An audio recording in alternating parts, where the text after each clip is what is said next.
Welcome to top headlines. 2047 నాటికి రాష్ట్రాన్ని $2.4 trillion ఆర్థిక వ్యవస్థగా మార్చడమే లక్ష్యమని ముఖ్యమంత్రి చంద్రబాబు పునరుద్ఘాటించారు.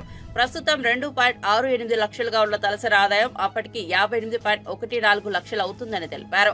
సచివాలయంలో ఏర్పాటు చేసిన మీడియా సమావేశంలో ఆయన మాట్లాడారు. గత ప్రభుత్వ హయాంలో అమరావతిని భ్రష్టు పట్టించారని ముఖ్యమంత్రి చంద్రబాబు అన్నారు. గత 5 ఏళ్లలో ఎవరికీ స్వేచ్ఛ లేకుండా చేశారని, పారిశ్రామికవేత్తలు రాష్ట్రం వదిలి పారిపోయేలా చేశారని చంద్రబాబు విమర్శించారు. పోవడం లేదు. అయితే నేను ఆ రోజు చెప్పింది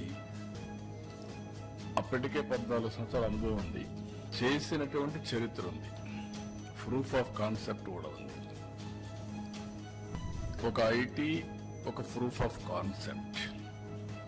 95లో ప్రారంభించిన ఐటీ ఈరోజు ప్రపంచంలో highest per capita income Telugu వారికి వచ్చే పరిస్థితికి వచ్చింది.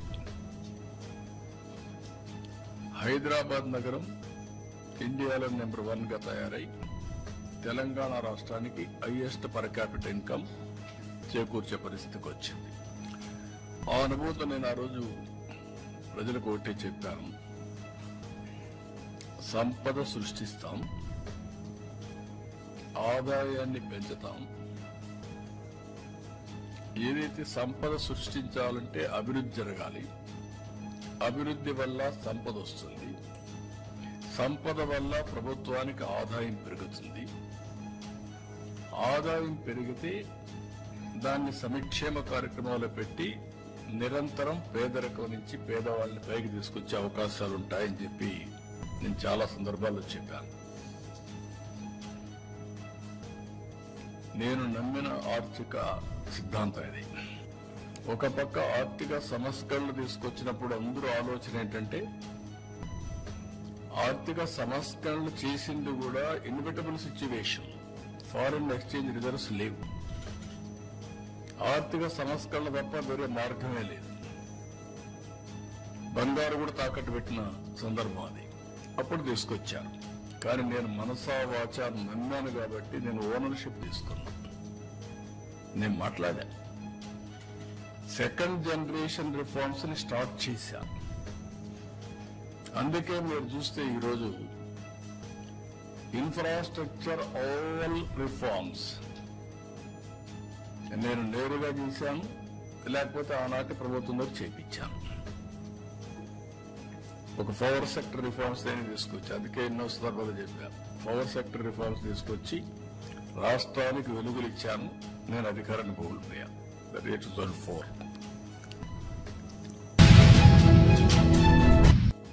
మాజీ సీఎం కేసీఆర్ రాష్ట్రాన్ని దోచుకున్నారని, ఆ డబ్బులనే తాను సంక్షేమ పథకాలకు మళ్లించి గ్యారంటీలను అమలు చేస్తున్నామని సీఎం రేవంత్ రెడ్డి చెప్పారు. ఢిల్లీ అసెంబ్లీ ఎన్నికల నేపథ్యంలో కాంగ్రెస్ పార్టీ తరపున ఆయన 2 గ్యారంటీలను విడుదల చేశారు. ఢిల్లీలో అధికారంలోకి వస్తే $500కే గ్యాస్ సిలిండర్ అందిస్తామని, గృహ అవసరాలకు 300 యూనిట్ల వరకు ఉచిత కరెంట్ అందిస్తామని రేవంత్ రెడ్డి చెప్పారు.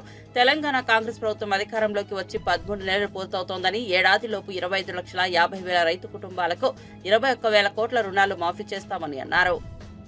कर्जा माफी नहीं किए।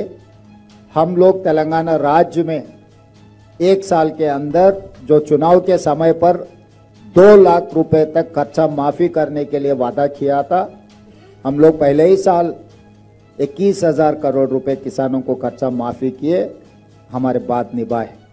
अब रहा दूसरी बात, बेरोजगार। आज के तारीख में हिंदुस्तान में सबसे बड़ा जो मुद्दा है बेरोजगार। मोदी जी ने वादा किया था हर साल 2 करोड़ नौकरी देने के लिए।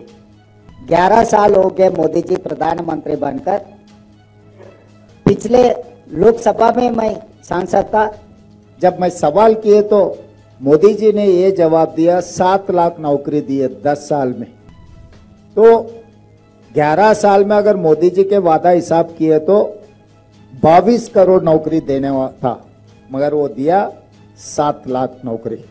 मगर तेलंगाना राज्य सरकार ने पहले साल 55,143 सरकार नौकरी ने दिया हुआ है। ये कोई प्राइवेट सेक्टर के नौकरी नहीं है। तेलंगाना राज्य सरकार में हम 55,143 सरकार नौकरी देकर हम जो चुनाव के समय पर वादा किया था हम लोग ने निभाए। और उसके अलावा महिलाओं के लिए फ्री बस रेट, आज तक जनवरी तक 120 करोड़ महिलाओं ने आरटीसी बसेस में फ्री राइड लिए। उसके लिए कॉरपोरेशन को तेलंगाना राज्य सरकार ने 4000 करोड़ रुपए पे कर चुका है। उसके अलावा 500 रुपए सिलेंडर, 50 लाख परिवार ने आज 500 रुपए सिलेंडर 50 लाख परिवारों को मिल रहा है। 200 यूनिट फ्री बिजली, वो भी 50 लाख परिवारों को 200 यूनिट फ्री बिजली हम लोग दे रहा है। तो इसीलिए जो कांग्रेस की पार्टी, कांग्रेस के जो भी वादा है वो सोने का लकीर है। अब लोग अगर कुछ वादा किए तो जरूर निभाएंगे। हमारे लिए चुनाव जीतना एक ही काम नहीं है। हम लोग जो बात देते कांग्रेस पार्टी ने, खासकर सोनिया जी के बारे में आपको पता है, तेलंगाना राज्य बनाने के लिए 2004 में हमारे ఫార్ములా ఈ రేస్ కేసులో మాజీ మంత్రి కేటీఆర్ ఎన్ఫోర్స్మెంట్ డైరెక్టరేట్ ఎదుట హాజరయ్యారు. అంతకుముందు ఆయన గచ్చిబౌలిలోని నివాసం నుంచి బయలుదేరి నేరుగా ఈడీ కార్యాలయానికి చేరుకున్నారు. ఈ నేపథ్యంలో బషీర్బాగ్లోని ఈడీ కార్యాలయం ముందు భారీ బందోబస్తు ఏర్పాటు చేశారు. సుమారు 200 మంది పోలీసులు అక్కడ మోహరించారు.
అధికారాన్ని దుర్వినియోగం చేస్తూ ప్రజాధనంతో దోషులను కాపాడుతున్న ఘనత మాజీ మంత్రి కేటీఆర్ కే దక్కుతుందని కాంగ్రెస్ ఎంపీ చామల కిరణ్ కుమార్ రెడ్డి అన్నారు.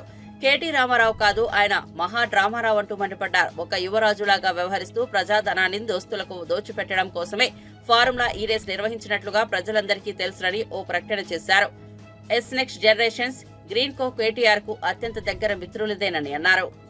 తీసుకొచ్చిర్రు, మనం అందరం కూడా బాధ్యతగా వ్యవహరించాల్సిన అవసరం ఉంది. అయితే ఈ రోజు ఈ రేస్ విషయంలో ప్రజలకు కూడా కన్ఫ్యూజన్ ఉంది, అసలు ఏం జరిగిందని. నేను 2 నిమిషాలల్లో వాస్తవాలు తెలియజేద్దాం అనుకుంటున్నాను. రామారావు గారు, మీరు ఒక యువరాజుగా, మీ నాయన ఒక రాజుగా ఈ రాష్ట్రానికి ఎప్పటికీ మీరే పరిపాలిస్తారు అన్న ఒక ఆలోచనతోటి మీరు ఒక యువరాజుగానే వ్యవహరించారు.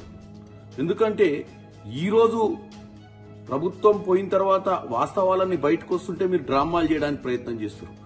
మీరు హైదరాబాద్ నగరాన్ని గ్లోబల్ గా ప్రఖ్యాతి చెందాలన్న ఒక ఉద్దేశంతో కేబినెట్ మీటింగ్ పెట్టకుంటేనే హైదరాబాద్ నగరం కోసం ప్రపంచంలో తెలంగాణ ఔన్నత్యాన్ని చాటి చెప్పడానికి మీరు ఏదో డబ్బులు ఖర్చు పెట్టినట్టు, ఏదో హెచ్ఎండిఏ ద్వారా 55 కోట్ల రూపాయలు ఏదైతే దుర్వినియోగం చేసిరో ఇది రాష్ట్రం కోసం చేసినట్టు, రాష్ట్రంలో కాంగ్రెస్ పార్టీ ప్రజల్ని తప్పుతో పట్టిస్తున్నట్టు మీరు డ్రామా చేస్తున్నారు. ఇది వాస్తవం కాదు. వాస్తవం ఏందో నేను చెప్తున్నానండి, ఒకటే ముక్కలే చెప్తా. ఈ యొక్క ఫార్ములా ఈ రేస్ కంపెనీ FEO, ఫార్ములా ఈ operations company London based company, అంటే లండన్ లో ఉన్న కంపెనీ. ఈ కంపెనీతో 2022లో గ్రీన్ కో అనే ఒక కంపెనీ కేటీఆర్ కి అత్యంత సన్నిహితులు, కేటీఆర్ కోసం ఎలక్ట్రాల్ బాండ్స్ ద్వారా బీఆర్ఎస్ పార్టీకి నిధులు సమకూర్చినటువంటి ఈ మిత్రులు, వీళ్ళు చీకటి మిత్రులు. ఈ మిత్రులకు సంబంధించిన ఫార్ములా నెక్స్ట్ జనరేషన్ అనే ఒక కంపెనీని వీళ్ళు ఫ్లోట్ చేసి, ఈ కంపెనీకి సంబంధించినటువంటి, అంటే ఈ గ్రీన్ కోకు సంబంధించినటువంటి ఈ కంపెనీ ఏదైతే ఒప్పందం కుదిరించుకుంది FEO తోటి, ఏమని, హైదరాబాద్ నగరానికి వీళ్ళు ఈ రేస్ ని తీసుకురావాలి అన్న ఒప్పందం 90 కోట్ల ఒప్పందం. 90 కోట్లలో 30 కోట్లు మాత్రమే కట్టిరు వీళ్ళు. కట్టి మిగతా 60 కోట్లు కట్టకుండా తప్పించుకునే ప్రయత్నం చేసిరు. ఎందుకంటే మాకు నష్టాలు వస్తున్నాయి, మేము కట్టమని చెప్పి. ఈ ఎఫ్ఈఓ కంపెనీ లండన్ నుంచి పదే గ్రీన్ కో కంపెనీకి మిగతా 60 కోట్లు కట్టాలి, లేదా లీగల్ గా వాళ్ళు యాక్షన్ తీసుకునే ప్రయత్నము, టర్మినేట్ చేసే ప్రయత్నం కూడా చేస్తామని చెప్పడం జరిగింది. 2023లో రేస్ కు సంబంధించి 2022లో అగ్రిమెంట్ చేసుకుని 30 కోట్లు కట్టి 60 కోట్లు ఎగ్గొట్టితే కాంగ్రెస్ దాడికి రేవంత్, అసదుద్దీన్ బాధ్యత వహించాలని, ఈ దాడితో కాంగ్రెస్ పతనం మొదలైందని బీజేపీ ఎంపీ రఘునందన్ రావు అన్నారు. బీజేపీ రాష్ట్ర కార్యాలయం వద్ద జరిగిన ఘటనపై స్పందిస్తూ సంచలన ట్వీట్ చేశారు. ఈ సందర్భంగా ఆయన బీజేపీ రాష్ట్ర కార్యాలయంపై గూండాలు, రౌడీ షీటర్లు కాంగ్రెస్ కార్యకర్తల ముసుగులో దాడి చేశారని, ఈ దాడికి రేవంత్ రెడ్డి, అసదుద్దీన్ ఓవైసీ బాధ్యత వహించాలని అన్నారు. ఏడ గరీబోడు ఉన్నాడు, ఏడ బెదిరిద్దాం, ఏడ పోలీసులను అడ్డం పెట్టుకుందాం, ఏడ భూములు గుంజుకుందాం. అడ్డం వస్తే వకీల్ సాబుల మీద కేసులు ఎట్లా పెట్టాలి, గిరిజనుల మీద కేసులు ఎట్లా పెట్టాలి, జర తెల్ల బట్టలు వేసుకున్న వాళ్ళు ఎవరైనా మాట్లాడితే వాళ్ళ మీద 10-15 కేసులు ఎట్లా పెట్టి బగాయించాలి. ఇది ఒక కథ. ఈ కథకి కర్త కర్మ క్రియ ఎవరంటే మీ భూముల్ని కాపాడుతామని, మీ భూముల్ని కాపాడేందుకు భూమాత చట్టం తెచ్చినామని అసెంబ్లీలో చాలా పెద్ద ఉపన్యాసాలు చెప్పినటువంటి మంత్రులే ఈ భూముల్ని కబ్జాలు చేస్తారు. ఈ కథ దాదాపు యవ్వలందరికీ అన్నిటి కథ. వాళ్ళు పుట్టినప్పటి నుంచి అదే భూమిని ఆధారపడ్డారు. ఈ భూమి మాది అన్నారు. ఆ భూములు వెనకడికి చెప్తారు కదా, తొండలు గుడ్లు పెట్టినటువంటి భూములు. మనిషి అనేటువంటి ఎవడు ఆ జాగలకు వ్యవసాయం చేసేందుకు ఇష్టపడినటువంటి భూములు. అట్లాంటి భూములు ఇలా రింగ్ రోడ్ పుణ్యమాని, కొత్తగా రాబోతున్నటువంటి త్రిపుల్-ఆర్ పుణ్యమాని, వాటికి హెలికాప్టర్కి రెక్కలు ఎట్లా వచ్చినాయి, ఆ భూముల ధరలు ఎట్లా పెరిగినాయి. చాలా కాలం నుంచి ఒక పంచాయతీ నడుస్తుంది మెదక్, రంగారెడ్డి జిల్లాల మధ్యలో ఉన్నటువంటి 2 మండలాల మధ్యన. Now this is the fact. ఇప్పటిదాకా చెప్పింది స్టోరీ అయితే ఇప్పుడు చెప్పేది నిజం. సో మెదక్ జిల్లా, ఆ పక్కన ఉన్నటువంటి రంగారెడ్డి జిల్లా, మళ్ళీ ఇప్పుడు మెదక్ జిల్లా 3 ముక్కలు అయింది. ఆ ముక్కలో ఒక ముక్క సంగారెడ్డి జిల్లా. సంగారెడ్డి జిల్లాకి రంగారెడ్డి జిల్లాకి మధ్యన కొంత భూ వివాదం చాలా కాలం నుంచి నెలకొని ఉంది. 2 మండలాలు, ఒకటి శంకర్పల్లి మండలం, ఒకటి రెండో పక్కన రామచంద్రాపురం మండలం. Shankarpalli mandal comes under Rangareddy district, and whereas Ramchandrapuram mandal comes in the old Medak district and presently Sangareddy district కింద వస్తుంది. ఈ 2 జిల్లాల మధ్యన జనరల్గా 1954 ఒక వకీల్గా 1954-55 కాస్రా పహాని అని ఒక కాస్రా పహాని ఉంటుంది. ఈ కాస్రా పహాని ఏం చెప్తుందంటే ఏ భూమి, ఏ సర్వే నెంబర్ ఎవరిది, ఒరిజినల్గా ఇది ప్రభుత్వ భూమా, పోరంబోకు భూమా, ఖారీజ్ ఖాతానా, సర్కారియా, గైరానా, ఏ రకమైన భూమైనా, నిజాం భూమా, లేకపోతే బిలా దఖల్ భూమియా, లేకపోతే రకరకాలైనటువంటి టెక్నికల్ నేమ్స్ తోటి భూముల్ని వర్గీకరణ చేస్తారు. అన్నింటికీ ఫౌండేషన్ ఏంటంటే 1954-55 కాస్రా పహాని. పంచాయతీ ఎక్కడ వచ్చింది? శంకర్పల్లి మండలంలో కొండకల్ అని ఒక గ్రామ పంచాయతీ ఉంటుంది. రామచంద్రాపురం మండలంలో వెలిమెల అని ఒక గ్రామ పంచాయతీ ఉంటుంది. నా వెనకాల సోదరుడు మైపాల్ గౌడ్ అని నిలబడి ఉన్నారు. ఈ వెలిమెల అనేటువంటి ఊరికి చాలా కాలం పాటు సర్పంచ్గా పనిచేస్తున్నారు మైపాల్ గౌడ్. సుమారు 2 టర్ములు 10 సంవత్సరాలు, 3 టర్ములు 15. దేశ భవిష్యత్తు తరగతి గదిలోనే నిర్మితమవుతోందని, ఆ భవిష్యత్తు టీచర్లు, ప్రిన్సిపల్ మీద ఆధారపడి ఉందని రాష్ట్ర పంచాయతీరాజ్ గ్రామీణాభివృద్ధి శాఖ మంత్రి డాక్టర్ అనసూయ సీతక్క అన్నారు. విద్యార్థులను సంరక్షించుకునేందుకు ప్రభుత్వం నుంచి మీరు వేతనాలు అందుకుంటున్నారు. విద్యార్థులను ప్రయోజకులను చేసే బాధ్యత టీచర్లు, ప్రిన్సిపల్ మీద ఉందని తెలిపారు. సరూర్ నగర్లోని సంక్షేమ గురుకుల లా కాలేజీలో జరిగిన సంక్షేమ గురుకుల విద్యాలయాలు, డిగ్రీ కళాశాల ప్రిన్సిపల్ శిక్షణ కార్యక్రమానికి మంత్రి సీతక్క ముఖ్య అతిథిగా హాజరయ్యారు. ఈ సందర్భంగా ప్రసంగిస్తూ గురుకులాల ప్రిన్సిపల్ సిబ్బందితో తాను సమావేశం కావడం సంతోషంగా ఉందని అన్నారు. ప్రతి విద్యా సంవత్సరంలో ఇలాంటి సమావేశాలు నిర్వహించాలని తెలిపారు. మరి మన ఇన్స్టిట్యూషన్ లో పనిచేస్తున్నటువంటి ప్రిన్సిపల్స్ కావచ్చు, ఆయా స్థాయి ఉద్యోగులు, అందులో ఉండేటువంటి వివిధ స్థాయిలో ఎడ్యుకేషనల్ డిపార్ట్మెంట్ సంబంధించినటువంటి ఉద్యోగులతో మీటింగ్స్ ఏర్పాటు చేసి మరి వాళ్ళని అటెన్షన్ చేయడం, అదేవిధంగా కొంత మాకు తెలిసింది వాళ్ళకి చెప్పడం, వాళ్ళ బాధలు మేము వినడం జరిగింది. అట్లా లాస్ట్ ఇయర్ కూడా మేము చేసినాము. శరత్ గారు మన ప్రిన్సిపల్ సెక్రటరీ ట్రైబల్ వెల్ఫేర్ నుంచి, మొన్న కూడా ఈ ఇయర్ కూడా ఎవ్రీ అకాడమిక్ ఇయర్ మేము చేస్తూ ఉన్నాం. సో ఇక్కడ కూడా మనం చేయడం మూలంగా కొంత మీ సమస్యలు కూడా బయటకు వస్తాయి. అట్లనే మా నుంచి కూడా మీకు కొంత మంచి సంబంధాలు కూడా ఉంటాయని చెప్పడంతో వారు ఈరోజు ఏర్పాటు చేసి నన్ను సడన్గా, నాకు ఈరోజే తెలిసింది యాక్చువల్గా, సడన్గా పిలవడం జరిగింది. సరే, నేను కూడా ఎన్నో రోజుల నుంచి మన సోషల్ వెల్ఫేర్ గురుకులాల్లో కానీ ఇన్స్టిట్యూషన్లో కొన్ని ఇబ్బందులు పడుతున్నటువంటి పిల్లల పరిస్థితి, అవమానపడుతున్నటువంటి టీచర్ల పరిస్థితి, ప్రిన్సిపాల్ల పరిస్థితిని కూడా చూసి ఖచ్చితంగా దీనికి అటెండ్ కావాలని ఈరోజు ఇక్కడికి రావడం జరిగింది. నాకు ఈ అవకాశం కల్పించిన మీ అందరికీ పేరు పేరున హృదయపూర్వక ధన్యవాదాలు, నమస్కారాలు. ఈరోజు పిల్లలే ఈ పిల్లలే మన దేశ భవిష్యత్తు. ఈ పిల్లల భవిష్యత్తు ఈరోజు మన చేతిలో ఉంది. కాబట్టి నెహ్రూ గారు, మన first prime minister Pandit Jawaharlal Nehru గారు అంటారు, పిల్లలు విద్యార్థులే ఈ దేశ భవిష్యత్తు. వారిని ఒక గార్డెన్లో మొక్కలను ఎట్లయితే మొక్కల్ని పెంచే తోటమాలి ఎంతైతే జాగ్రత్త.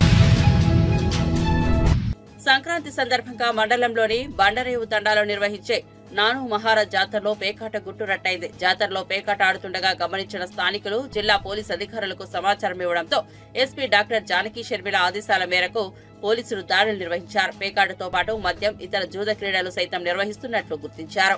పోలీసులను గమనించిన జూదరులు పరారయ్యారు. రామ్ సింగ్ తండా, పొట్యా, కుష్టి తండాలకు చెందిన పలువురు ప్రభుత్వ ఉద్యోగులు జూదానికి తెరతీసినట్లు స్థానికులు ఆరోపిస్తున్నారు.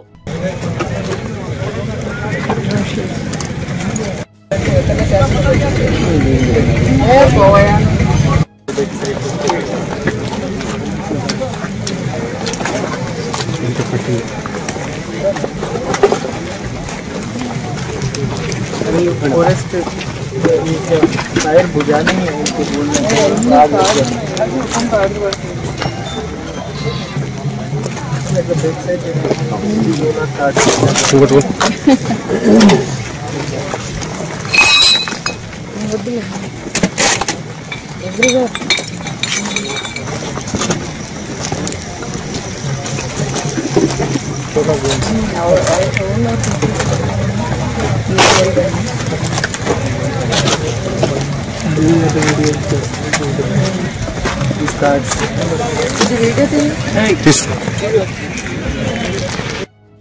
నిర్మల్ జిల్లాలో బండరేవు తండా సారంగపూర్ మండలంలో నానూజీ మహారాజ్ జాతర సందర్భంగా కొంతమంది అక్కడ స్టాల్స్ ఏర్పాటు చేసి ఈ జాతరతో సంబంధం లేకుండా పక్కనే స్టాల్స్ పెట్టారు.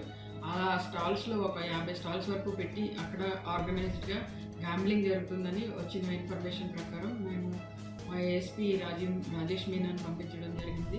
అక్కడ ఒక 4-5 రూమ్స్, ఒక్కొక్క 4-5 బ్లాక్స్ చేశారు. ఆ ఒక్కొక్క బ్లాక్లోనూ ఒక 50 రూమ్స్ ఉన్నాయి. ఆ రూమ్స్లో ఒక్కొక్క దాంట్లోనూ వాళ్ళు రెంట్కి ఇచ్చారు. రెంట్కి కమిటీ మెంబర్స్ అందరూ కలిపి రెంట్కి ఇచ్చారు. ఆ రెంటెడ్ ప్లేసెస్లో వీళ్ళు ఆ గ్యాంబ్లింగ్ చేస్తూ ఉన్నారు. Gambling plus drinking, open drinking అవి చేస్తూ ఉన్నారు. వీళ్ళంతా ఎక్కువ మంది మహారాష్ట్ర నుంచి వచ్చి ఇక్కడ జూదం ఆడడానికి వచ్చారు. అలాగే కదా మహారాష్ట్రకు సంబంధించిన మద్యం కూడా ఎక్కువ వాడుతున్నారని గుర్తించడం జరిగింది. దీన్ని మా క్యూఆర్టీ టీమ్స్ తోటి, తర్వాత స్పెషల్ టీమ్స్ తోటి మేము వెళ్ళి రైడ్ చేసి అక్కడ వాళ్ళందరినీ అది భగ్నం చేయడం జరిగింది జూదాన్ని. దీనికి సంబంధించి ఎవరైతే ఆర్గనైజర్స్ ఉన్నారో వాళ్ళందరి మీద కేసులు పెట్టడం జరుగుతుంది. కేసులు పెడుతున్నాము. తర్వాత ముఖ్యంగా అందరికీ తెలియజేసేది ఏంటంటే నిర్మల్ జిల్లాలో ఎట్టి జూదానికి కూడా తావు లేదు. ఎలాంటి అసాంఘిక కార్యక్రమాలు ఎలాంటి చేసినా కూడా ఉక్కుపాదంతో అణిచివేస్తాం. నటుడు మంచు మనోజ్ తిరుపతి జిల్లాలోని చంద్రగిరి పోలీస్ స్టేషన్ కు వెళ్లారు. జరిగిన పరిణామాల నేపథ్యంలో డీఎస్పీని కలిశారు. తిరుపతిలోని మోహన్ బాబు యూనివర్సిటీకి తాను వెళ్లినప్పుడు చోటు చేసుకున్న పరిణామాల గురించి పోలీసులతో చర్చించినట్లు సమాచారం. అంతర్గత కలహాలతో మోహన్ బాబు కుటుంబం గత కొన్ని రోజులుగా వార్తల్లో నిలుస్తున్న విషయం తెలిసిందే.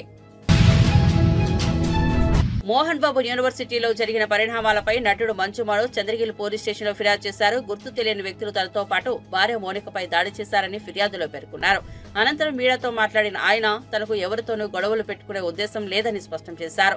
తన సన్నిహితులను బెదిరింపులకు గురి చేస్తున్నారని ఆరోపించారు. మీడియాతో మాట్లాడుతుండగా మనోజ్ ఒక్కసారిగా కడుపు నొప్పితో బాధపడ్డాడు. దీంతో ఆయన భార్య మోనిక కన్నీరు పెట్టుకున్నారు.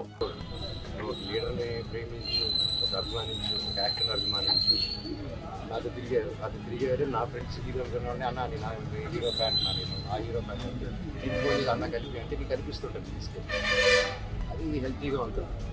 కానీ ఇక్కడ ఏమైంది, నాతో ఏదైనా ప్రాబ్లం ఉంటే నన్ను కూర్చొని పెట్టుకోవాలి. నేను ఎక్కడికి పారిపోవట్లేదు. ఫస్ట్ రోజు హైదరాబాద్ కూడా నుంచి ఈ రోజు వరకు నేను వస్తున్నాను, కానీ నేను పారిపోవట్లేదు. చీకట్లో కూర్చొని చెట్లను కాలు దానుకొని చక్కెర పోయడాలు, బ్యానర్లు ఇప్పించడాలు, వీళ్ళు ఏం తప్పు చేశారు? వీళ్ళ అభిమానాన్ని చూపించేటప్పుడు వాళ్ళు బ్యానర్లు చూస్తే ఓకే, చిన్న విషయం. కాకపోతే తర్వాత నాకు తెలిసింది ఏంటంటే బ్యానర్లు తీక ఒక 2 రోజుల ముందు మా పళనిని పిలుచుకొని వెళ్ళి మా సొంత తమ్ముళ్ళగా నుంచో ఉన్నాడు. అండ్ అలా చాలామంది ఉన్నారు. అందరూ నేను డబ్బిచ్చో కిరాయికో నా చుట్టూ మనిషి పెట్టుకొని తిప్పే రకం కాదు, అభిమానంతో ఇచ్చేవాళ్ళు. సో అలా పెడితే దానికి 12వ తారీఖు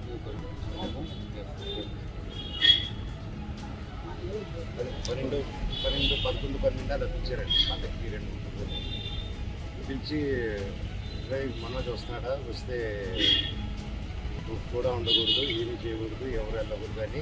దీంతో పాటు చాలా మందిని పిలిచి ఏరియా వైజ్ అంటే ఎంత టైం స్పెండ్ చేస్తారంటే 10 నిమిషాలు, గంట సేపు పెద్ద మనుషులు ఉన్నారు కూర్చొని పెట్టి, అన్నదమ్ములు కూర్చొని మాట్లాడేసి క్యాంపస్లో జరిగే మిస్టేక్లు రెక్టిఫై చేసే చిన్న విషయం.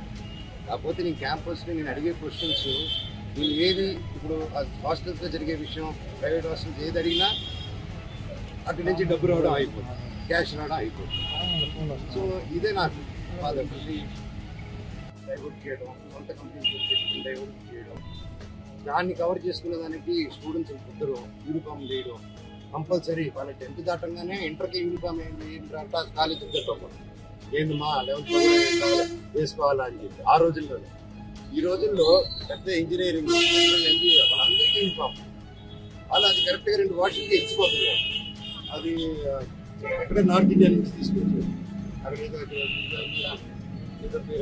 సరే, సో ఇన్ని జరుగుతుంది. నేను అడిగితే కొంచెం కూడా దాని గురించి కాకుండా వీళ్ళు బెదిరియడం, వాళ్ళు బెదిరియడం.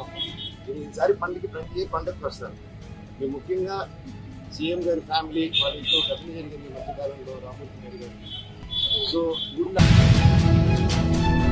స్పేడెక్స్ డాకింగ్ ప్రక్రియ విజయంతో అంతరిక్ష రంగంపై భారత్ మరింత పట్టు సాధించిందని ఇస్రో విశ్రాంత శాస్త్రవేత్త మక్సుల్ అహ్మద్ తెలిపారు. భారత అంతరిక్ష స్టేషన్ నిర్మాణానికి చంద్రయాన్ 4 ప్రయోగానికి డాకింగ్ ప్రక్రియ కీలకమన్నారు. ఇస్రో సాధించిన ఈ విజయంతో స్పేస్ స్టేషన్ నిర్మాణంలో భారత్ మొదటి మెట్టు ఎక్కినట్టేనని ఆయన పేర్కొన్నారు.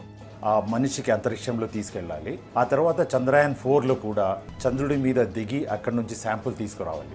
సో ఈ 2 అంతరిక్ష స్టేషన్ అయినా కానీ చంద్రుడి మీద దిగాలన్నా మీరు ఏం చేస్తారంటే మీ స్పేస్ క్రాఫ్ట్ చంద్రుడి మీదకి వెళ్ళడము, ఆ తర్వాత అది ఆర్బిటర్ కింద ఉంటూ ఒక ల్యాండర్ వెళ్ళి శాంపుల్ తీసుకొని మళ్ళీ వచ్చి ఈ యొక్క ఆర్బిటర్కి డాకింగ్ కలుసుకొని ఈ శాంపుల్ మన దేశానికి రాబోతుంది. అదేవిధంగా మీరు అంతరిక్షంలో ఒక స్పేస్ స్టేషన్ తయారు చేసి అక్కడ ఒక స్పేస్ స్టేషన్లో మీరు ఒక మనిషిని పంపాలంటే మీకు ఒక వేరే స్పేస్ క్రాఫ్ట్ వెళ్ళి దాంతో డాకింగ్ అయ్యి అక్కడ మీరు మీ యొక్క పరిశోధన చేయవచ్చు. సో ఈ విధంగా మన భారతీయుడు అంతరిక్షంలో ఉండాలనుకున్నా, చంద్రుడి మీద అక్కడ వెళ్ళి శాంపుల్ తీసుకురావాలనుకున్నా మీకు డాకింగ్ అనే ప్రొసీజర్ అవుతుంది. ఆ డాకింగ్ అనే ప్రొసీజర్ మీదే అయిన ఈ ఎక్స్పెరిమెంట్, ఈ స్పాడెక్స్ అనే డాకింగ్ ఎక్స్పెరిమెంట్ ఏంటంటే వీళ్ళు 2 స్పేస్ క్రాఫ్ట్స్ ఇంచుమించుగా 475 కిలోమీటర్స్కి పంపి అవి తన యొక్క కక్షలో ఉండిపోయి ఆ తర్వాత చేసిన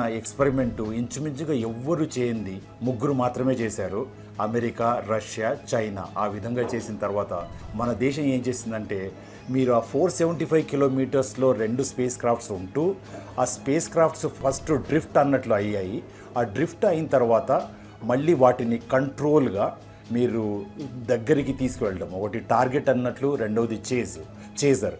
ఈ చేజర్ అనే శాటిలైట్ టార్గెట్ దగ్గరికి మెల్లగా వెళ్ళి, ఎలా వెళ్ళాలంటే ఇంచుమించుగా 20 కిలోమీటర్స్ నుంచి స్టెప్స్లో వెళ్ళి అది డాకింగ్ అయ్యేప్పుడు దాని యొక్క మూమెంట్ ఎంత ఉండిందంటే 10 మిల్లీమీటర్ పర్ సెకండ్. ఒక క్షణానికి 1 సెంటీమీటర్ మాత్రమే వెళ్ళేది.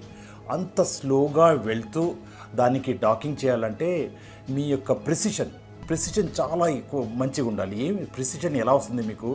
దీనికోసం వాళ్ళు లేజర్ రేంజింగ్ ఫైండర్స్ అని, ఆ తర్వాత ప్రాక్సిమిటీ సెన్సర్స్ అని, ఇలాంటివి ఇంచుమించుగా 8 సెన్సర్స్ పెట్టారు.